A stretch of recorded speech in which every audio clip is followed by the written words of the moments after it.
राम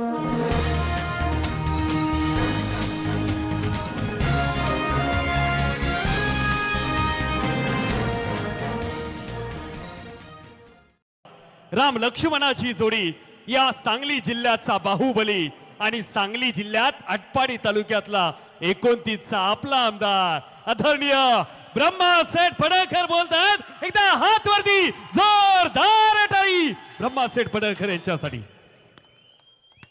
आज आपल्या आटपाडी शहरामध्ये आपल्या सर्वांचे लाडके आदरणीय पडळकर साहेबांचा सत्कार आणि या सत्कारासाठी असलेले सर्व मान्यवर, खरं तर स्टेजवर बसलेले सर्व माझे जीवाभावाचे सहकारी आहेत आणि या तालुक्यातून आणि या भागातून आलेले सर्व हे माझे जीवाभावाचे सहकारी, इथं आलेल्या माझ्या माता भगिनी, पत्रकार बंधू आणि हा जो कार्यक्रम आयोजित केला ते माझे सहकारी, ज्यांनी या कार्यक्रमासाठी कष्ट घेतलं आणि आमदार साहेबाचा सत्कार करायचा असा आग्रह घेतला, त्या कार्यकर्त्यांना मी पहिल्यांदा सलाम करतो आणि आमदार साहेबांचं आपण एवढ्या जोरात स्वागत केलं आणि एवढ्या उत्साहानं स्वागत केलं। खरं तर मी माझ्या सहकाऱ्यांचं साऱ्यांची नावं घेणार नाहीत, ज्यांनी काम केलं आहे या रॅलीसाठी, टेजसाठी, गजासाठी, बऱ्याच जणी हेलिकॉप्टरसाठी, त्या साऱ्यांचं मनापासून आभार व्यक्त करतो।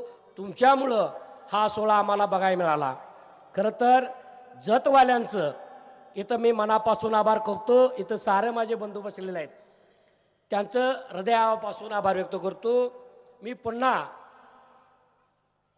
इथं कार्यकर्त्यांना विनंती करतो की आटपाडी तालुक्यामध्ये जी काय आपण 6 महिन्यापासून जे रान उठवलं होतं आणि पुन्हा मला अर्ज माघार घ्यायला लावला आणि घेतला मी, आणि त्यामुळं कार्यकर्त्यामध्ये जी निराशा आली होती, मग ठरवलं आम्ही की आपण आता 10 पावलं मागं सरलोय, इथून पुढं ताकदीनं या मतदारसंघामध्ये भारतीय जनता पार्टीचं आपण काम ताकदीनं करायचं आहे। तुम्ही काळजी करू नका, आमदार साहेब जतला असू द्या किंवा मुंबईला असू द्या, आमदार साहेबांचा आत्मा इथं आहे आपल्या आटपाडीमध्ये, तुम्ही काही सुद्धा काळजी करू नका। ब्रह्मानंद पडळकर तुमच्या मागं ताकदीनं ठाम उभा आहे, तुम्ही कसली काळजी करू नका। जी ताकद पडळकर साहेबांनी तुम्हाला दिली होती त्याच्यापेक्षा जास्तीची ताकद मी माझ्या मित्रांना देणार आहे, तुम्ही काही काळजी करू नका। आपल्याला जिल्हा परिषद आहे, पंचायत समिती आहे, नगरपंचायत आहेत, हे आपल्याला ताकदीनं लढायचं आहे। ज्यावेळी तुम्ही 2007 पासून या आटपाडी तालुक्यामध्ये खडक्या माळावर तुम्ही झाड लावलं आणि झाड आता बघत बघत आपलं वर्ष झालेलं आहे आणि या झाडाची सावली अखंड महाराष्ट्रभर पडलेली आहे। त्यामुळे तुम्ही काळजी करू नका, झाडाची सावली कुठेही पडू द्या, झाडाचा बुडका आपल्यापाशी आहे, त्यामुळं कुणीही काळजी करायची नाही। आमदार साहेब जे सांगतील त्या पद्धतीनं आपण काम करू आणि या आटपाडी तालुक्याचा चेहरा मोहरा आपण आमदार साहेबांच्या माध्यमातून पुन्हा आपण बदलू। आज कालच विठ्ठल शहरामध्ये आपली चांगली बैठक झाली, विठ्ठल शहराचे माझे सहकारी इथं सारे आहेत, आपण बघितलं आपण काम करण्याची पद्धत, मला कोणाची जिरवाजिरवी करायची नाही, मला कोणाची आडवाडूची करायची नाही, मला माझ्या वाघांना ताकद द्यायची आहे, हे तुम्ही साऱ्यांना लक्षात घेतलं पाहिजे। ग्रामपंचायतपासून आपल्याला सोसायटीपासून असेल बाकीची सारी इलेक्शन आपल्याला आमदार साहेबांच्या मार्गदर्शनाखाली आपल्याला लढावं लागतील आणि 100% ते आपण लढू। आपण बघितलं असेल ज्यावेळी आमदार साहेब 7ला या आटपाडी मतदारसंघामध्ये काम करत होते त्यावेळी लोक म्हणायचे आला ही काय याडबीड लागले गोपीचंद पडळकरांना आमदार व्हायचं म्हणते। तुमच्या साऱ्याच्या आशीर्वादानं साहेब आमदार झाले, दुसऱ्यांदा आमदार झाले, आता मंत्री सुद्धा होतील, काळजी करू नका। आणि आपल्यासाठी साहेब मंत्रीच आहेत हे तुम्ही लक्षात घेतलं पाहिजे। आणि आज इथून आपण मनाशी खुणगाठ बांधायचं आहे आटपाडी आणि खानापूरच्या कार्यकर्त्यांनी की इथून पुढचा आजचा काळ जिल्हा परिषद आणि पंचायत समितीसाठी आपण आजपासून रणशिंग फुकायचा आहे आणि ताकदीने या मतदारसंघामध्ये आपल्याला पेलावं लागणार आहे।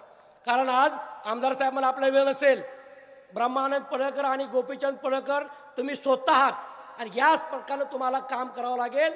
इथून पुढच्या काळामध्ये आपण ज्या आटपाडी तालुक्यामध्ये 2007 पासून संघर्ष केला, आणि त्या संघर्षाचा आपल्याला आमदार साहेबाच्या रूपानं पहिला गुलाल मिळाला आहे आणि ह्या गुलालाचा आनंद आज साऱ्याने आपण व्यक्त केला आहे.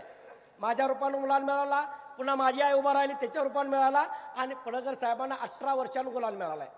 तुम्हाला 18 वर्ष प्रतीक्षा करायला लागली, पण आता इथनं पुढं तुम्हाला केव्हाही प्रतीक्षा करायला लागणार नाही, कारण ही आता गुलालाची माळ आपली चालू झालेली आहे.